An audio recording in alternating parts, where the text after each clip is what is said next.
At 6:30 tonight, record profits for airlines across the country have slowed efforts to bring new flights to the Columbia airport. Officials say they are always working to get extra routes, but it's a matter of convincing airlines, who they say aren't looking for new destinations right now. ABC 17's Sarah Massler-Donar was at today's board meeting and spoke with officials. She joins us now. And Sarah, that's not the only reason there's been a slowdown in the efforts. Absolutely not, Marissa. There's also a pilot shortage after a 2013 law made it mandatory for entry-level pilots, so a co-pilot, to have 1,500 hours of entry-level flight time instead of the previous minimum of 250 hours. So Columbia's airport has to work within those parameters, but that doesn't mean it's done looking for flights. It's been a banner year for airlines. Experts say lower jet fuel prices have saved them a bundle. For Columbia Regional Airport, though, that means their efforts to bring in new routes and flights have hit a snag. What they are investing in at this point are larger aircraft, not necessarily expanding, big routes and major routes, but larger aircraft and get the passenger loads above 80%.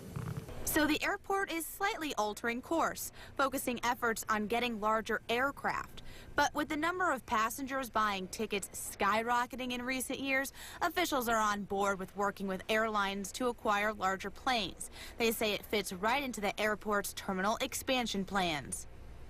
We're just scratching the surface of the catchment area, and we can grow our current market, which would have to either have larger aircraft, more people in the terminal at one time. And while the focus isn't on adding new flights and routes right now, it's never far off the table. City leaders say they'll continue to stay on the airline's radar, and they're going to set up a new survey to get specific input from those frequent flyers. Where do you want to go? If you could fly anywhere, we know today you're flying to Chicago or you're flying to Dallas. Are the destinations pretty typical where they want to go? Not just Chicago, Dallas, but, can they get to their final destination if that's not it?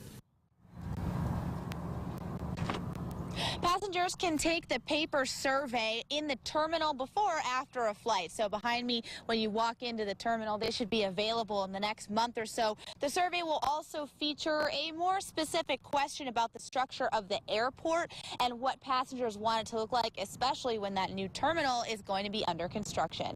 Reporting live here at the Columbia Regional Airport, Sarah Massler-Donar, ABC 17 News. And as we've reported, city officials are proposing a hotel and lodging tax increase to pay for the new terminal. The Airport Advisory Board is expected to provide a recommendation on that, but today they voted to hold off until they have more information about the hike.